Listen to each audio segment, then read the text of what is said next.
საქართველოს მართლმადიდებელი ეკლესია დღეს 21 მაისს იესო ქრისტეს ერთ-ერთი გამორჩეულად საყვარელი მოწაფის წმინდა დიდებული, ყოვლადქებული მოციქული და მახარებელი იოანე ღვთისმეტყველის ხსენების დღეს აღნიშნავს. თბილისში წმინდა იოანე ღვთისმეტყველის სახელობის ერთადერთ მოქმედ ტაძარში სადღესასწაულო ლიტურგია ტაძრის წინამძღვარმა არქიმანდრიტმა ადამმა აღავლინა. დღეს ჩვენი ტაძარი სავსეა ხალხით და ეს სიყვარულით ავსებს ჩვენს გულებს, სიყვარულით და სიხარულით.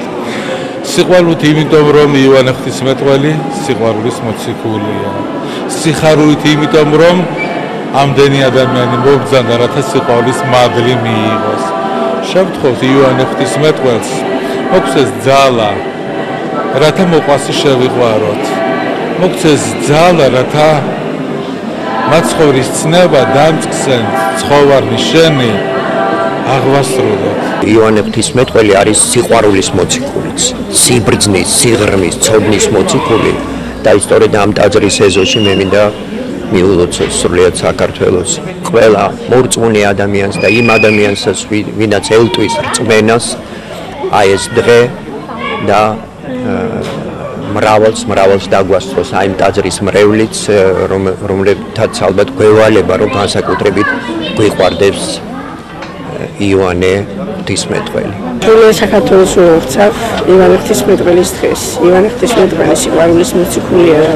ეს საქართველოს ისე ძალიან შეირდება სიყვარული. მოწმენ ყველას ისეს დიდი ბედნიერება, სიხარული, სიყვარული, გამძლეობა და ამ ქვეყნისთვის სიკეთის მოტანის დიდი სურვილი. ეს დღე ჩვენთვის არის ძალიან მნიშვნელოვანი, იმიტომ რომ ჩვენ ვართ იოანე ღვთისმეტყველის ეკლესიის მრევლი და ეს არის არა მარტო იოანე ღვთისმეტყველის ტაძარი, არამედ ჯვარცმის შემდეგ იოანე ღვთისმეტყველმა უფლის შეწევნით მიიყვანა ღვთისმშობელი დედა თავის სახლში და მისგან როგორც თავის დედისგან ისე ღებულობდა ხოლმე კურთხევას.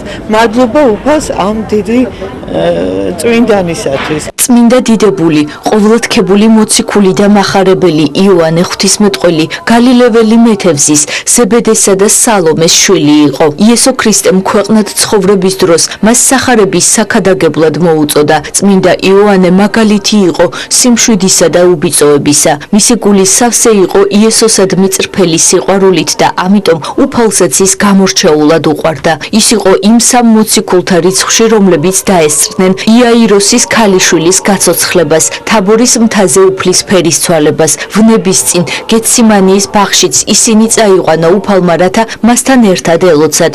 სულიწმინდის გარდამოსვლის შემდეგ იოანე პეტრესთან ერთად გულმოდგინედ ქადაგებდა სახარებას იერუსალიმში, ზრუნავდა ყოვლადწმინდა მარიამზე, მაცხოვრის დედაზე, რომელიც მას ჯვარზე გაკრულმა ქრისტემ მიანდოდა, რომელიც მასთან მიძინებამდე ცხოვრობდა. პეტრესთან ერთად მოღვაწეობდა იგი სამარიაშიც, შემდეგ დაბრუნდა იერუსალიმში. იერუსალიმიდან გადავიდა მცირე აზიაში და მოციქულებრივი საქმიანობის ცენტრად ქალაქი ეფესო აირჩია. იოანე ცდილობდა ქრისტიანობის გამტკიცებას იმ ადგილებში, სადაც მას უკვე ფეხი ჰქონდა მოკიდებული, რათა მტკიცე ნიადაგზე დაფუძნებული ქრისტიანობა შემდეგ სხვაგანაც გავრცელებულიყო. დომიციანეს მეფობის დროს იოანე ხმელთაშუა ზღვის კუნძულ პატმოსზე გადაასახლეს, რომელიც შემდგომში მან ჭეშმარიტ რწმენაში განამტკიცა. პატმოსის კუნძულზე წმინდა მოციქულმა იოანემ იხილა გამოცხადება, რომელიც ყველა მორწმუნისათვის ცნობილია იოანეს გამოცხადების იგივე აპოკალიფსის სახელით, რომლითაც ბიბლია ბოლოვდება. რომის ტახტზე იმპერატორ ტრაიანეს ასვლის შემდეგ პატმოსის პატიმარმა თავისუფლება მიიღო და დაბრუნდა ეფესოში, სადაც ქრისტიანული მოძღვრების სიწმინდის დასაცავად მოღვაწეობა განაგრძო. მორწმუნეთა დაბეჯითებული თხოვნით მან ჩაწერა ყველაფერი, რასაც სიტყვიერად ქადაგებდა და ამრიგად სამი უკვე ცნობილი სახარება მეოთხე სახარებით შეავსო. მოციქულთაგან იოანემ ყველაზე მეტ ხანს იცოცხლა. იგი დაახლოებით 110 წლის ასაკში ეფესოში მშვიდად მიიცვალა. ძველი გადმოცემის მიხედვით, როდესაც იოანემ სიკვდილის მოახლოება იგრძნო, თვითონ გაათხრევინა ჯვრის ფორმის საფლავი, ჩაწვა შიგ ვითარცა სარეცელში და მშვიდად განუტევა სული.